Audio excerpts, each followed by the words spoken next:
ಕರ್ತನಲ್ಲಿ ಪ್ರೀತಿಯ ಆಸರೆ ಟಿವಿ ವೀಕ್ಷಕರೆಲ್ಲರಿಗೂ 7 ಸಭೆಗಳು ಈ ಕಾರ್ಯಕ್ರಮಕ್ಕೆ ಮತ್ತೊಂದು ಆವರ್ತಿ ನಿಮ್ಮನ್ನು ನಾವು ಸ್ವಾಗತಿಸ್ತೇವೆ.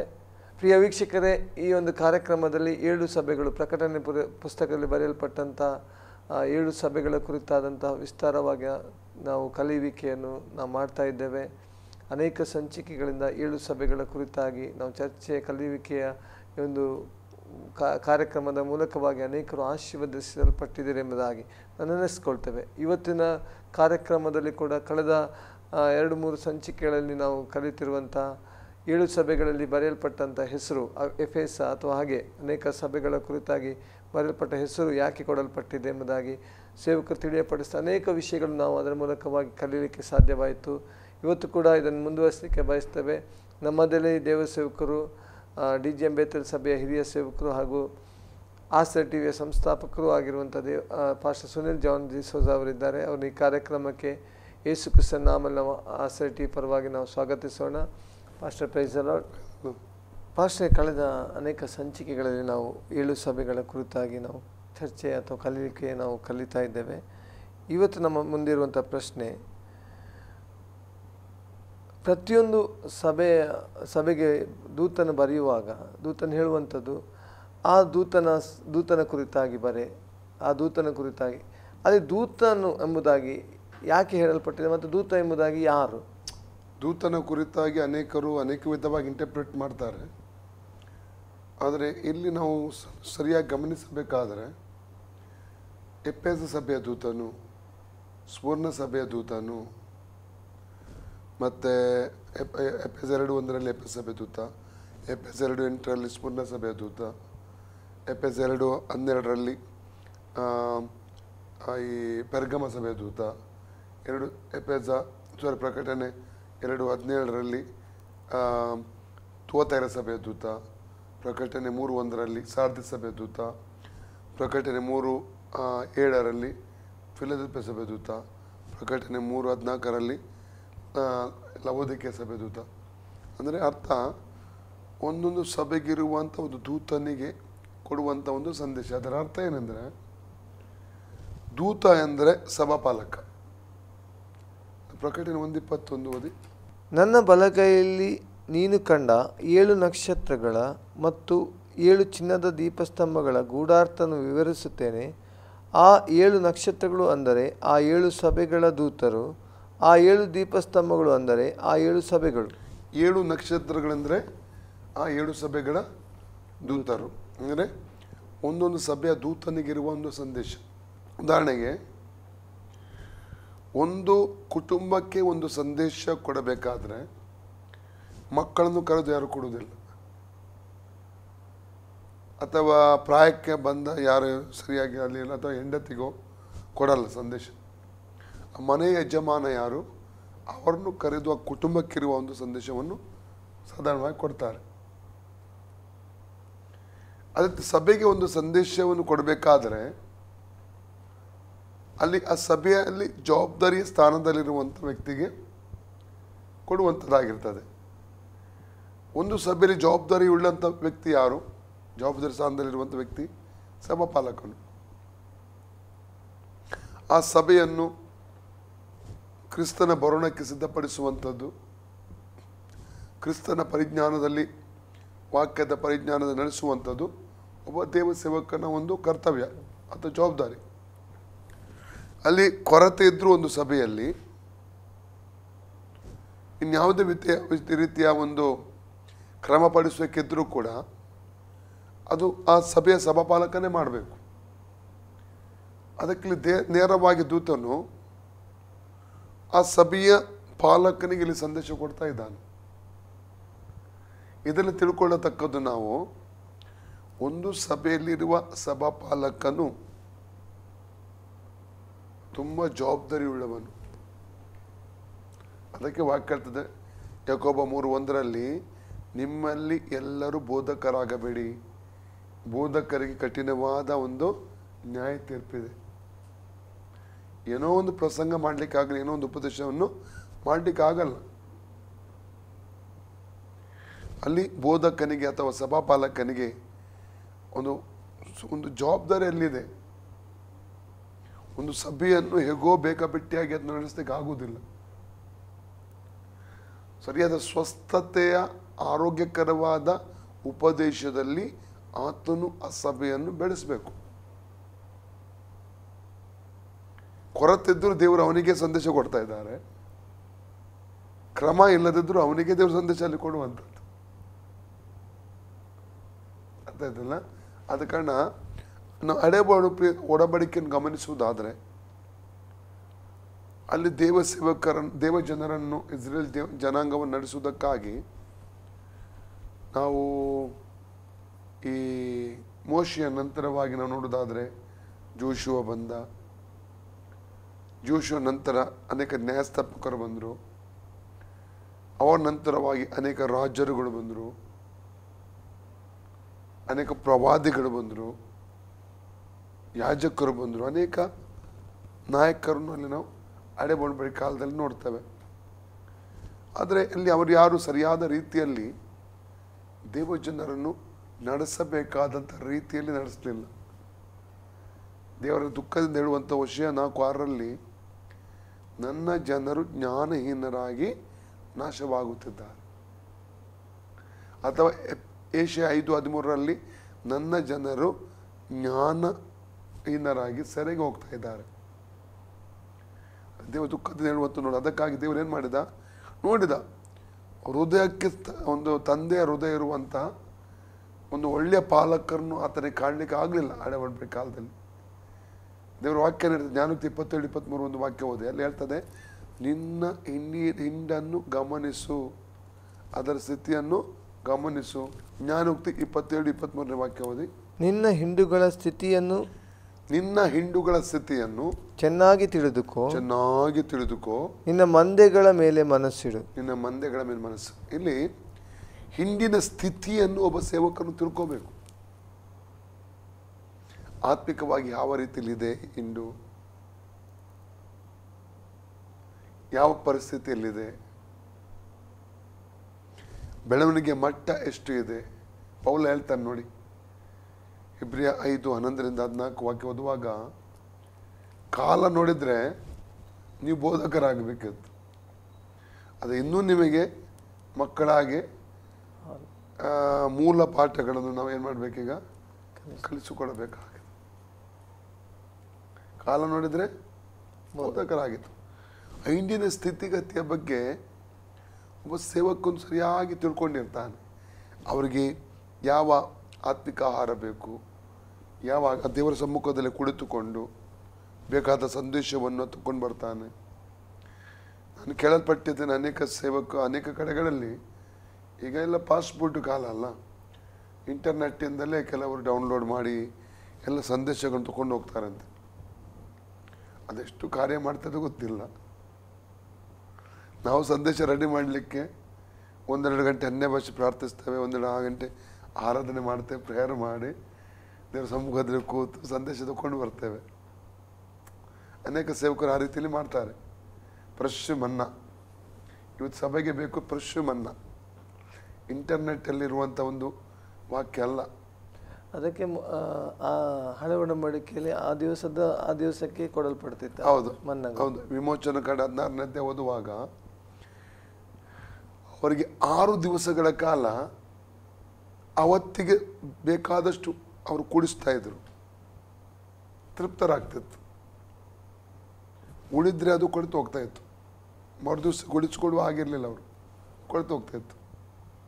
7ನೇ ದಿವಸ ಮಾತ್ರ 2 ದಿವಸಕ್ಕೆ ಬೇಕಾದಷ್ಟು ಅವರಿಗೆ 2 ದಿವಸಕ್ಕೆ ಬೇಕಾದಷ್ಟು ಸಿಗ್ತಾ ಇತ್ತು. ಅದು ಆಯಾ ದಿವಸಕ್ಕೆ ತಕ್ಕ ಹಾಗೆ ಅವ್ರಿಗೆ ಸಿಗ್ತಾ ಇತ್ತು ಫ್ರೆಶ್ ಮನ್ನಾ. ಇವತ್ತು ಮನ್ನಾ ಎಂದರೆ ದೇವರ ವಾಕ್ಯ. ನಾವು ಮತ್ತಾಯ 4:4, ಲೂಕ 4:4, ಧರ್ಮೋಪದೇಶಗಳು 8:3 ಹೇಳ್ತದೆ, ಮನುಷ್ಯನ ರೊಟ್ಟಿ ತಿಂದ ಮಾತಂದು ಬದುಕುವುದಿಲ್ಲ, ದೇವರ ಬಾಯಿಂದ ಹೊರಡುವ ನುಡಿಗಳ ಮೂಲಕ ಜೀವಿಸ್ತಾನೆ. ಯಾವ ಮನುಷ್ಯ? ಆತ್ಮ ಮನುಷ್ಯ. ನಮ್ಮ ಒಳಗಿನ ಮನುಷ್ಯ ಬಲ ಹೊಂದಬೇಕು. ಅದಕ್ಕೆ ಆಹಾರ ದೇವರ ವಾಕ್ಯ. ಯೆರೆಮೀಯ 15:16 ಯೆರೆಮೀಯನು ಹೇಳ್ತಾನೆ, ನಿನ್ನಿಂದ ದೊರೆತಂಥ ನಿನ್ನ ನುಡಿಗಳನ್ನು ಆಹಾರ ಮಾಡಿಕೊಂಡೆನು, ಅವು ನನಗೆ ಹರ್ಷವು, ಆನಂದವು, ಉಲ್ಲಾಸವು ಆಯಿತು ಎಂಬುದಾಗಿ ಆತನಲ್ಲಿ ಹೇಳುವಂಥದ್ದನ್ನು ಅಲ್ಲಿ ನಾವು ಕಾಣ್ತಾ ಇದ್ದೇವೆ. ಹಾಗಾದರೆ ಫ್ರೆಶ್ ನಿನ್ನ ಹಿಂಡುಗಳ ಸ್ಥಿತಿಯನ್ನು ಏನು ಮಾಡು, ನೀನು ಗಮನಿಸು. ಅವ್ರಿಗೆ ಯಾವ ವಾಕ್ಯ ಬೇಕು ಪ್ರಾರ್ಥಿಸು, ದೇವರು ಕೊಡ್ತಾನೆ ಪ್ರಕಟಣೆ. ಇಂಟರ್ನೆಟ್ಟಲ್ಲಿ ಅವರದ್ದು ಇವರದ್ದೆಲ್ಲ ತಗೊಂಡು ಅದು ಏನು ಕಾರ್ಯ ಮಾಡ್ತದೆ ಅಲ್ಲಿ? ಆತ್ಮನ ಕ್ರಿಯೆ ಅಂತ ಅಲ್ಲಿ ನಡೆಯುವುದೇ ಇಲ್ಲ. ದೇವರ ಪಾದಪೀಠದಲ್ಲಿ ಕೂತು ನಾವು ಪ್ರಕಟಣೆ ತಗೋಬೇಕು. ನಿನ್ನ ಹಿಂಡುಗಳ ಸ್ಥಿತಿಯನ್ನು ನೀನು ಗಮನಿಸು. ನಿನ್ನ ಮಂದೆಗಳ ಮೇಲೆ ಮನಸ್ಸಿಡು. ಮಂದೆಯ ಮೇಲೇನೋ ಮನಸ್ಸಿಡಬೇಕು. ಅವರಿಗೆ ಆತ್ಮಿಕವಾಗಿ ಬೆಳೆಯುವಂಥದ್ದು, ಆತ್ಮಿಕವಾಗಿ ನಿಲ್ಲಿಸುವಂಥದ್ದು, ಅವರಿಗೆ ಸಲಹೆ ಕೊಡುವಂಥದ್ದು, ಅವರಿಗೆ ಆಲೋಚನೆ ಕೊಡುವಂಥ ಮಾರ್ಗದರ್ಶನವನ್ನು ಕೊಡುವಂಥದ್ದು, ಇದು ಒಬ್ಬ ದೇವಸೇವಕನ ಒಂದು ಜವಾಬ್ದಾರಿಯಾಗಿದೆ. ಇವತ್ತಿನ ದಿನಗಳಲ್ಲಿ ಅನೇಕರು ಇಷ್ಟಪಡಲ್ಲ ಸಲಹೆ, ಮಾರ್ಗದರ್ಶನ ಇವೆಲ್ಲ. ಆದರೆ ಅದು ಅವರಿಗೆ ನಷ್ಟ. ಅದು ಅವರವರಿಗೆ ನಷ್ಟ. ಅದು ಮಾರ್ಗದರ್ಶನ ಕೊಡುವವರು ಕೊಡಬೇಕು, ಮತ್ತು ಮಾರ್ಗದರ್ಶನ ತಗೊಳ್ಳೋರು ತಗೊಳ್ಬೇಕಲ್ಲ ಭಾಷೆ.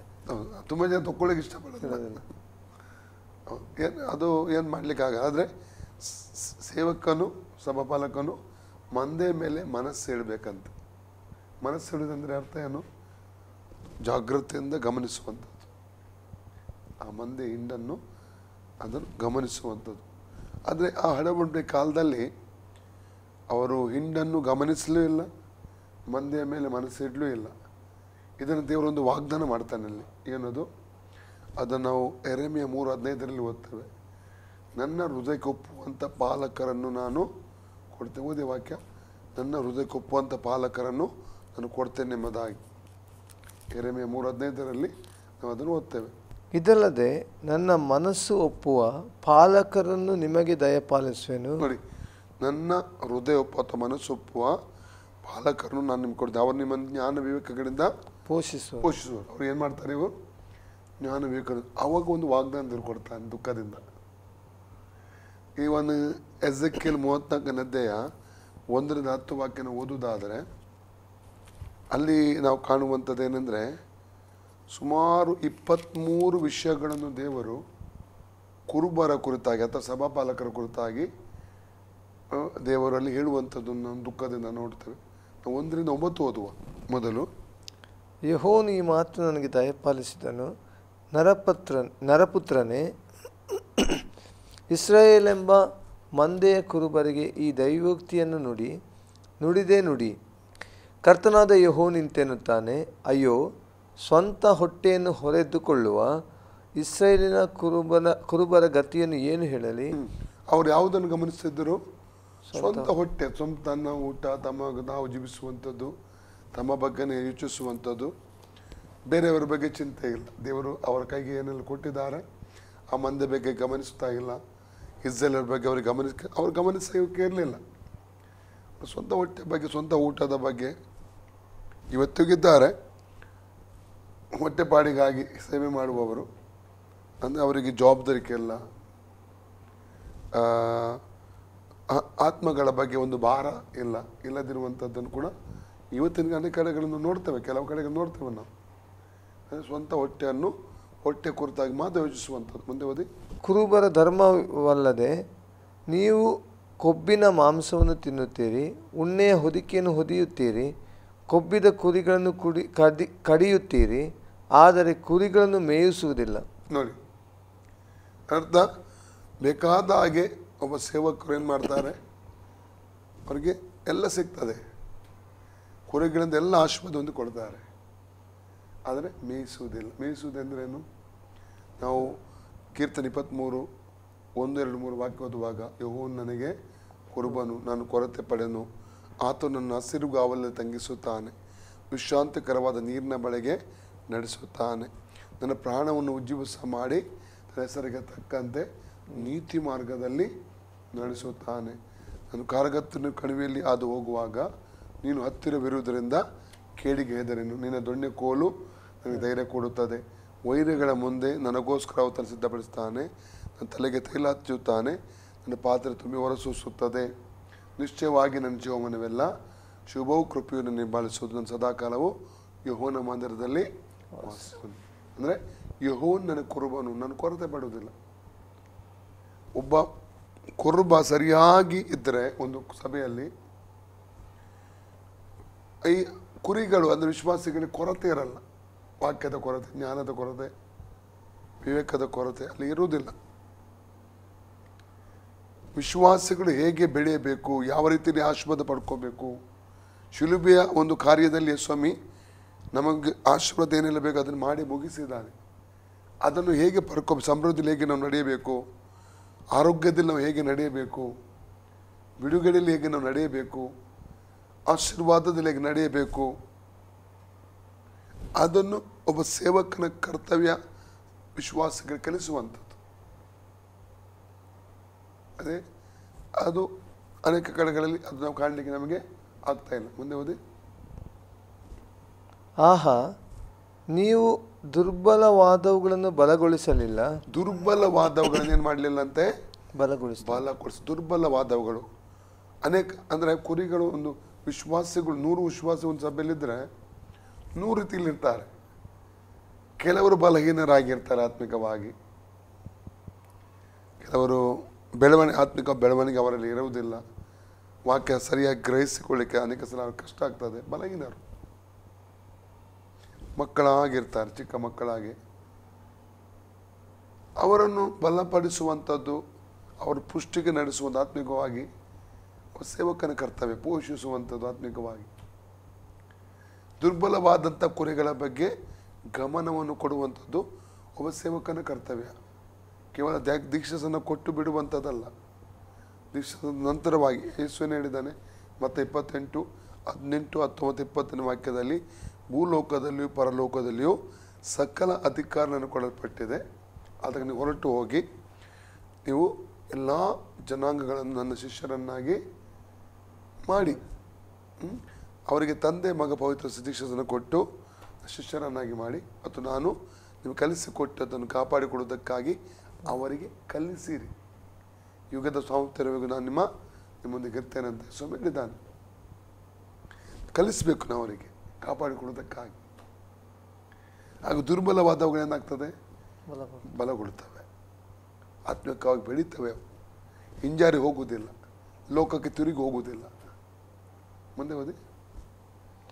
ರೋಗವಾದವುಗಳನ್ನು ಸ್ವಸ್ಥ ಮಾಡಲಿಲ್ಲ. ರೋಗವಾದವುಗಳನ್ನು ಸ್ವಸ್ಥ ಮಾಡಲಿಲ್ಲ. ರೋಗವಾದವುಗಳು ಎಂಬುದಾಗಿ ಹೇಳಬೇಕಾದ್ರೆ ಅದು ಕುರಿಗಳ ಕುರಿತಾಗಿರುವಂಥದ್ದು. ನಿಜವಾಗಿ ರೋಗದವುಗಳೆಂಬುದಾಗಿ ಹೇಳಬೇಕಾದ್ರೆ ಅನೇಕ ವಿಧವಾದಂಥ ಕಟ್ಟಿನಲ್ಲಿ ಬಂಧನದಲ್ಲಿ ವಿಶ್ವಾಸಗಳಿರ್ತದೆ. ಪ್ರತಿಯೊಂದು ರೋಗಕ್ಕೂ ಮೂಲ ಕಾರಣ ಪಾಪದಿಂದ ರೋಗ ಬರ್ತದೆ. ಅವರಿಗೆ ಸ್ವಸ್ಥತೆಗೆ ನಡೆಸುವಂಥ ಒಂದು ಜವಾಬ್ದಾರಿ ಯಾರದ್ದು, ಒಬ್ಬ ಸೇವಕ. ಹೇಗೆ ಸ್ವಸ್ಥತೆ ಸಿಗ್ತದೆ, ಹೇಗೆ ಸಮಾಧಾನ ಸಿಗ್ತದೆ, ಯಾವ ರೀತಿ ಬಿಡುಗಡೆ. ಉದಾಹರಣೆಗೆ 1 Peter 2:24-25, ಯೇಸು ಕ್ರಿಸ್ತನ ಬಾಸುಂಡೆಗಳ ಮೂಲಕ ಗುಣವಾಯಿತು. ಸ್ವಸ್ಥತೆ ಈಗಾಗಲೇ ಕೊಡಲ್ಪಟ್ಟಿದೆ, ಗುಣವಾಗುತ್ತದೆ ಅಲ್ಲ, ಗುಣವಾಯಿತು. ಆ ಸ್ವಸ್ಥತೆ ನಮ್ಮ ಜೀವಿತದಲ್ಲಿ ಪ್ರಕಟವಾಗಬೇಕಾದ್ರೆ ಆ ಸ್ವಸ್ಥತೆಯಲ್ಲಿ ನಾವು ನಡೆಯಬೇಕು. ಅದನ್ನು ನಾವು ಕಲಿಸಿಕೊಡ್ಬೇಕು. ವಿಶ್ವಾಸಿಗಳಿಗೆ ನಾವು ಕಲಿಸಿಕೊಡುವಂಥದ್ದು ಒಬ್ಬ ಸೇವಕ. ಸ್ವಸ್ಥತೆಗೆ ನಡೆಸಬೇಕು, ಆರೋಗ್ಯಕ್ಕೆ ನಡೆಸಬೇಕು, ಐಶ್ವರ್ಯಕ್ಕೆ ನಡೆಸಬೇಕು, ಸಮೃದ್ಧಿಗೆ ನಡೆಸಬೇಕು, ಬಿಡುಗಡೆಗೆ ನಡೆಸಬೇಕು. ಅದೊಬ್ಬ ದೇವ ಸೇವಕನ ಒಂದು ಕರ್ತವ್ಯವಾಗಿದೆ. ಮುಂದೆ ಓದಿ. ಮುರಿದ ಅಂಗಗಳನ್ನು ಕಟ್ಟಲಿಲ್ಲ. ಮುರಿದಂಥ ಅಂಗಗಳೆಂದು ಎಂಬುದಾಗಿ ಹೇಳಬೇಕಾದ್ರೆ ಅವರ ಜೀವಿತದಲ್ಲಿ ಅವರು ಬಿದ್ದು ಹೋದ, ಗಾಯಗೊಂಡಂಥ ಕೆಲವು ಸಂಗತಿಗಳು, ಕೆಲವರಿಗೆ ಬೇರೆ ಬೇರೆ ಗಾಯಗಳಿರ್ತದೆ. ಅನೇಕರಿಗೆ ಹಿಂದಿನ ಹೀಲಿಂಗ್ ಬೇಕಾಗಿರ್ತದೆ, ಒಳಗಿನ ಆಂತರಿಕ ಸ್ವಸ್ಥತೆ ಅನೇಕ ಬೇಕಾಗಿರ್ತದೆ. ಇನ್ನು ಕೆಲವರು ಹಿಂಜಾರಿ ಹೋಗಿರ್ತಾರೆ, ಯಾವುದೊಂದು ಪಾಪದಲ್ಲಿ ಬಿದ್ದುಕೊಂಡಿರ್ತಾರೆ. ಅಂಥವರಿಗೆ ಕೈ ಕೊಟ್ಟು ಪುನಃ ತರುವಂಥ ಒಂದು ಜವಾಬ್ದಾರಿ ಸೇವಕನದ್ದು. ಅವರನ್ನು ಬಲಪಡಿಸಿ ಮಾನಸಾಂತರಕ್ಕೆ ನಡೆಸಿ ಪುನಃ ಕರ್ತನ ಸಮ್ಮುಖದಲ್ಲಿ ನಿಲ್ಲಿಸಿ ಸ್ಥಿರಪಡಿಸಿ ನಡೆಸುವಂಥದ್ದು ಜವಾಬ್ದಾರಿಯಾಗಿರ್ತದೆ. ಮುಂದೆ ಓದಿ. ಓಡಿಸಿದವುಗಳನ್ನು ಮಂದೆಗೆ ಸೇರಿಸಲಿಲ್ಲ. ಓಡಿಸಿದವುಗಳು ಅದರ ಅರ್ಥ ಹಿಂಜಾರಿ ಹೋದಂಥವುಗಳು, ಹಿಂಜಾರಿ ಹೋದಂಥ ಆತ್ಮಗಳು, ಓಡಿಸಿದವುಗಳು. ಆತ್ಮ ನೋಡಿ, ಒಂದು ಯಾಕೋಬ 5:19 ವಾಕ್ಯ ಓದಿ, 19-20. ನನ್ನ ಸಹೋದರಲ್ಲಿ, ನಿಮ್ಮಲ್ಲಿ ಒಬ್ಬನು ಸತ್ಯ ಮಾರ್ಗವನ್ನು ತಪ್ಪಿ ಹೋಗಿರಲಾಗಿ ಮತ್ತೊಬ್ಬನು ಅವನನ್ನು ಸನ್ಮಾರ್ಗಕ್ಕೆ ತಂದರೆ, ಒಬ್ಬ ಪಾಪಿಯನ್ನು ತಪ್ಪಾದ ಮಾರ್ಗದಿಂದ ತಿರುಗಿಸಿದವನು ಅವನ ಪ್ರಾಣವನ್ನು ಮರಣಕ್ಕೆ ತಪ್ಪಿಸಿ ಬಹು ಪಾಪಗಳನ್ನು ಮುಚ್ಚಿದವನಾದನೆಂದು ತಿಳಿದುಕೊಳ್ಳಿರಿ. ಯೋಬ 6:14 ಕೂಡ ಓದಿ. ಒಬ್ಬನು ಮನಗುಂದಿ ಸರ್ವಶಕ್ತನ ಮೇಲಿನ ಭಯಭಕ್ತಿಯನ್ನು ಬಿಡುವವನಾಗಿದ್ದರೂ ಅವನ ಮಿತ್ರನು ಅವನಿಗೆ ದಯೆ ತೋರಿಸತಕ್ಕದ್ದು. ಅವನಿಗೆ ಮಿತ್ರನು ಯಾರು? ಸಮಪಾಲಕನು. ಅವನಿಗೆ ಮಿತ್ರನಾಗಿದ್ದಾನೆ. ಅವನೇನು ಮಾಡಬೇಕು? ದಯೆ ತೋರಿಸಬೇಕು. ಹಿಂಜಾರಿ ಹೋದಂಥವುಗಳನ್ನು ಅವರ ಬಳಿಗೆ ಹೋಗಿ ಅವರಿಗೆ ಕೌನ್ಸಿಲಿಂಗ್ ಮಾಡಿ, ಅವರಿಗೆ ಪ್ರಾರ್ಥನೆ ಮಾಡಿ, ಅವನ ಆತ್ಮಿಕವಾಗಿ ಕಟ್ಟಿ ಪ್ರೋತ್ಸಾಹಪಡಿಸಿ ಬಲಪಡಿಸಿ ನಾವು ತರುವಂತಂದು ದೇವರ ಕಡೆಗೆ ನಿಲ್ಲಿಸಿ ಓಡಿಸಿದವುಗಳು ಹಿಂಜಾರಿ ಹೋದಂಥ ಆತ್ಮಗಳು ತಿರುಗಿ ದೇವರ ಸಮ್ಮುಖದಲ್ಲಿ ತಂದು ನಿಲ್ಲಿಸಬೇಕು. ಒಬ್ಬ ಸೇವಕನ ಕರ್ತವ್ಯವಾಗಿದೆ. ಮುಂದೆ ಓದಿ. ತಪ್ಪಿಸಿಕೊಂಡವುಗಳನ್ನು ಹುಡುಕಲಿಲ್ಲ. ತಪ್ಪಿಸಿಕೊಂಡವುಗಳು ಅದರ ಅರ್ಥ ಅನೇಕ ಇದಕ್ಕೂ ಹಿಂಜಾರಿಕೆ ಒಂದು ರೀತಿಯಲ್ಲಿ ಹಿಂಜಾರಿಕೆ ಆಗಿದೆ. ಆದರೂ ಕೂಡ ತಪ್ಪಿಸಿಕೊಳ್ಳೋದಕ್ಕೆ ಬೇರೆ ಬೇರೆ ಕಾರಣಗಳುಂಟು. ಹಿಂದಿನಿಂದ ತಪ್ಪಿಸಿಕೊಳ್ಳುವಂಥದ್ದು, ಉದಾಹರಣೆಗೆ ಲೋಕದಾಸೆಗೆ ಹೋಗಿರ್ಬೋದು, ಅಥವಾ ಕೆಲವರು ಮದುವೆ ಕಾರ್ಯಗಳು ಬರುವಾಗ ಹಿಂಜಾರಿ ಹೋದವರು ಇರ್ತಾರೆ. ಬೇರೆ ಬೇರೆ ಕಾರಣಗಳಿಂದಾಗಿ ಹಿಂದಿನಿಂದ ತಪ್ಪಿಸಿಕೊಂಡಂಥ ಒಂದು ಕುರಿಗಳಿರ್ತದೆ. ನಾವು ಹೇಳಲಿಕ್ಕಾಗೋದಿಲ್ಲ. ಸೇವಕರು ಹೋದವರು ಹೋಗಲಿ, ದೇವರು ಬೇರೆ ಆತ್ಮನ ಕೊಡ್ತಾನೆ. ಒಬ್ಬ ಸೇವಕನು ಹಾಗೆ ಹೇಳೋದಕ್ಕಾಗಲ್ಲ. ಆತ್ಮ ಯೇಸು ಸ್ವಾಮಿ ಒಂದೊಂದು ಆತ್ಮಕ್ಕಾಗಿ ತನ್ನ ರಕ್ತ ಸುರಿಸಿದ್ದಾನೆ. ಆತ್ಮದ ಬೆಲೆ ನಮಗೆ ಗೊತ್ತಿದೆ. ಮತ್ತೆ 16:26 ಏನು ಹೇಳ್ತದೆ? ಒಬ್ಬನು ಇಡೀ ಲೋಕ ಸಂಪಾದನೆ ಮಾಡಿ ತನ್ನ ಆತ್ಮ ನಷ್ಟಪಡಿಸಿಕೊಳ್ಳುವುದಾದರೆ ಏನು ಪ್ರಯೋಜನ? ಆತ್ಮದ ಬೆಲೆ ಒಬ್ಬ ಸೇವಕನು ತಿಳಿದುಕೊಂಡ್ರೆ ಆತನೇನು ಮಾಡ್ತಾನೆ? ತಪ್ಪಿಸಿಕೊಂಡಂಥ ಕುರಿಯನ್ನು ಹುಡುಕಿ ಹೋಗ್ತಾನೆ. ಯೇಸು ಸಾಮ್ಯ ಹೇಳಿದ್ದಾನೆ ಲೂಕ 15:1-7 ವಾಕ್ಯದಲ್ಲಿ. 99 ಕುರಿಗಳನ್ನು ಬಿಟ್ಟು 100 ಕುರಿಗಳಿರಲಾಗಿ ಒಂದು ಕುರಿ ತಪ್ಪಿಸಿಕೊಂಡ್ರೆ 99 ಬಿಟ್ಟು ಆ ತಪ್ಪಿಸಿಕೊಂಡು ಒಂದು ಕುರಿಯಿಂದ ಹೋಗ್ತಾನಂತ. ಅಂದರೆ ಯೇಸು ಅಷ್ಟು ಪ್ರೀತಿ ಮಾಡ್ತಾನೆ. ನೀವು ಅದನ್ನು ಮಂದಕ್ಕೆ ಸೇರಿಸುವಂಥ ಒಂದು ಕರ್ತವ್ಯ ನಮ್ಮದಾಗಿದೆ. ಮುಂದೆ ಓದಿ. ಅವುಗಳನ್ನು ಹಿಂಸೆ ಬಲಾತ್ಕಾರಗಳಿಂದ ಆಳುತ್ತಾ ಬಂದಿದ್ದೀರಿ. ಹಿಂಸೆ ಮತ್ತು ಬಲಾತ್ಕಾರ. ವಿಶ್ವಾಸಿಗಳನ್ನು ಒಬ್ಬ ಸೇವಕನ್ನು ಗುಲಾಮರನ್ನಾಗಿ ಮಾಡಲಿಕ್ಕೆ ಆಗುವುದಿಲ್ಲ. ಒಬ್ಬ ಸೇವಕನು ವಿಶ್ವಾಸಿಗಳಿಗೆ ಸಹಾಯ ಮಾಡುವಂಥ ಆತ್ಮಿಕವಾಗಿ ಬೆಳೀಲಿಕ್ಕೆ, ಒಂದು ತಂದೆ ಮಕ್ಕಳನ್ನು ಪೋಷಿಸುವ ರೀತಿಯಲ್ಲಿ ತಂದೆಯ ಒಂದು ಹೃದಯ ಒಬ್ಬ ಸೇವಕನಿಗೆ ಬೇಕು. ಹಿಂಸೆ ಬಲಾತ್ಕಾರಗಳಿಂದ ಅಲ್ಲ. ಕೆಲವು ಕಡೆ ಏನು ಮಾಡ್ತಾರೆ? ಭಯಪಡಿಸುವಂಥದ್ದು ವಿಶ್ವಾಸಿಗಳನ್ನು. ಹೀಗಾದರೆ ಹೀಗೆ ಶಾಪ ಬರ್ತದೆ, ಹೀಗೆ ಆಗ್ತದೆ. ಶಾಪದಿಂದ ದೇವರು ಬಿಡುಗಡೆ ಮಾಡಿದ್ದಾನೆ ಅಲ್ಲ. ಹಾಗೆ ಕೆಲವರು ಭಯಪಡಿಸುವಂಥದ್ದು ಇರ್ತದೆ. ಹಿಂಸೆ ಮತ್ತು ಬಲಾತ್ಕಾರದಿಂದ ನಾವು ಆಳ್ಲಿಕ್ಕೆ ಆಗೋದಿಲ್ಲ. ನಾವು ಸಭೆಯಲ್ಲಿರುವಂಥದ್ದು ವಿಶ್ವಾಸಿಗಳಿಗೆ ಸಹಾಯ ಮಾಡೋದಕ್ಕೆ, ಸಪೋರ್ಟ್ ಮಾಡೋದಕ್ಕೆ, ಅವ್ರನ್ನ ಕಟ್ಟುವುದಕ್ಕೆ, ಅವ್ರು ಪ್ರೋತ್ಸಾಹಿಸೋದಕ್ಕೆ, ಎನ್ಕರೇಜ್ ಮಾಡಲಿಕ್ಕೆ ಒಬ್ಬ ಸೇವಕನಾದವನು ಇರುವಂಥದ್ದು. ಹಿಂಸೆ ಮತ್ತು ಬಲಾತ್ಕಾರದಿಂದ ಅವರನ್ನು ನಾವು ಆಳ್ಲಿಕ್ಕೆ ಆಗೋದಿಲ್ಲ. ಅದನ್ನೆಲ್ಲ ಹೇಳುವಂಥದ್ದು. ಮುಂದೆ ಓದಿ. ಕುರುಬರು ಇರಲಿಲ್ಲವಾದುದರಿಂದ ಅವು ಚದರಿ ಹೋದವು. ಯಾಕೆ ಚದರಿದವು? ಕುರುಬನು ಇರಲಿಲ್ಲ. ಕುರುಬನು ಪ್ರೆಸೆನ್ಸಲ್ಲಿಲ್ಲ. ಕಳೆದ ಸ್ಟಾರ್ಟಿಂಗ್ ನಮ್ಮ ಸೇವೆ ಆರಂಭವಾಗುವಾಗ ನಮ್ಮ ಸಭೆಯಲ್ಲಿ ಅಸಿಸ್ಟೆಂಟ್ ಪಾಸ್ಟರ್ಸ್ ಎಂಬುದಾಗಿರಲಿಲ್ಲ. ನಮ್ಗೆ ಗೊತ್ತುಂಟಲ್ಲ. ದೇವರ ಕೃಪೆಯಿಂದ 2 ಅಸಿಸ್ಟೆಂಟ್ ಪಾಸ್ಟರ್ ನಮ್ಮ ಸಭೆ ಕೊಟ್ಟರು. ಅದರ ನಂತರವಾಗಿ ನನಗೆ ಹೊರಗಡೆ ಹೋಗ್ಲಿಕ್ಕೆ ಒಂದು ಅವಕಾಶ ಆಯಿತು ಸೇವೆಗೋಸ್ಕರ. ಇಲ್ಲದ್ರೆ ನನಗೆ ಹೋಗ್ಲಿಕ್ಕೆ ಆಗಲ್ಲ. ಒಬ್ಬ ಸೇವಕನು ತುಂಬ ದೀರ್ಘಕಾಲ ಒಂದು ಸಭೆಯನ್ನು ಬಿಟ್ಟು ಇರಲಿಕ್ಕೆ ಆಗಲ್ಲ. ಆದರೆ ಅವರಿಗೆ ಸಹ ಸೇವಕರು ಇರುವುದಾಗಿದ್ದಲ್ಲಿ ಬೇರೆ ಕಡೆ ಸೇವೆಗೆ ಆತನು ಹೋಗೋದಕ್ಕೆ ಅನುಕೂಲ ಆಗ್ತದೆ. ಆ ಸೇವಕನಲ್ಲಿ ಇರಲಿಲ್ಲವಾದ್ದರಿಂದ ಅಲ್ಲಿ ಏನಾಯಿತು? ಚದರುವಿಕೆ ಉಂಟಾಯಿತು. ವಿಶ್ವಾಸಗಳು ಚದುರುತ್ತವೆ, ಅವರು ಸಭೆಯಿಂದ ಚದುರಿ ಹೋಗುತ್ತವೆ. ಮುಂದೆ ಓದಿ. ಇರಲಿಲ್ಲ ಅಂದರೆ ಜವಾಬ್ದಾರಿಕೆ ಇಲ್ಲ ಅಂತ ಅರ್ಥ ಆಯಿತು. ದಿಕ್ಕಪಾಲಾಗಿ ಕಾಡಿನ ಸಕಲ ಮೃಗಗಳಿಗೆ ತುತ್ತಾದವು. ದಿಕ್ಕುಪಾಲಾಗಿ ಯಾವುದಕ್ಕೆ ತುತ್ತಾದವು? ಕಾಡಿನ ಸಕಲ ಮೃಗಗಳಿಗೆ. ಮೃಗಗಳೆಂದ್ರೆ ಏನು? ಈಗ ಹೊಸ ಬೆಳಕಿಗೆ ಬರುವಾಗ ದುರಾತ್ಮಗಳಾಗಿವೆ.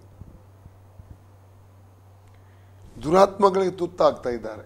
ಯೇಸೊಂದು ಸ್ವಾಮಿ ಹೇಳಿದ್ದಾನೆಲ್ಲ, ಒಂದು ವಿಷಯ ಹೇಳಿದೆ ಇಲ್ಲಿ, ಅದು ಮತ್ತಾಯ 12:43-45 ವಾಕ್ಯದಲ್ಲಿ. ಒಬ್ಬನಿಂದ ಒಂದು ದುರಾತ್ಮ ಬಿಟ್ಟು ಹೋದ ನಂತರ ಅದು ನೀರಿನ ಸ್ಥಳ ಹುಡುಕಿ ಹೋಗ್ತದಂತೆ. ಎಲ್ಲಿ ಅದಕ್ಕೆ ಆಶ್ರಯ ಸಿಗದಿದ್ದರೆ ಬಿಟ್ಟು ಹೋದ ಮನೆಗೆ ಹೋಗ್ತದೆ. ಇನ್ನೂ ಈ ಥರ 7 ದೇವಗಳು ತಗೊಂಡು ಬರ್ತದೆ. ಅವನ ಸ್ಥಿತಿ ಅದಕ್ಕಿಂತ ಕೆಟ್ಟದಾಗಿ ಹೋಗ್ತದೆ. ಈ ಕಾಡು ಮೃಗ ಅಂದರೆ ದುರಾತ್ಮಗಳಾಗಿವೆ. ಕಾಡು ಮೃಗಗಳಿಗೆ ಏನಿರುವುದಿಲ್ಲ? ದಯ ಇರುವುದಿಲ್ಲ.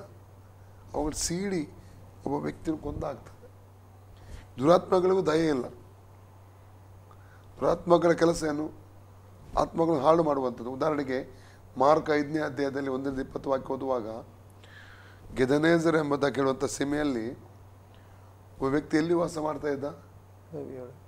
ಗವಿಗಳು, ಸಮಾಧಿಯ ಗವಿಗಳಲ್ಲಿ. ಮನೆಗೆ ಹೋಗುವ ಹಾಗಿಲ್ಲ, ಅವನು ಜನರೊಂದಿಗೆ ಬೆರೆತುಕೊಳ್ಳುವ ಹಾಗಿಲ್ಲ. ಕೈಕಾಲುಗಳಿಗೆ ಸಂಕಲೆಗಳು, ಭಯಂಕರ ಆರ್ಭಟ, ಜನರು ಹೆದರ್ತಾ ಇದ್ದಾರೆ. ತನ್ನ ಶರೀರವನ್ನೇ ಆತನ ಕಲ್ಲುಗಳಿಂದ ಹೊಡಿತಿದ್ದ, ಜಜ್ಜುತ್ತಿದ್ದ. ಎಂಥ ವೇದನೆ ಅಲ್ಲ? ಆ ದುರಾತ್ಮಗಳ ಅವನ ಜೀವಿತವನ್ನು ನಾಶ ಮಾಡ್ತಾ ಇದ್ದವು.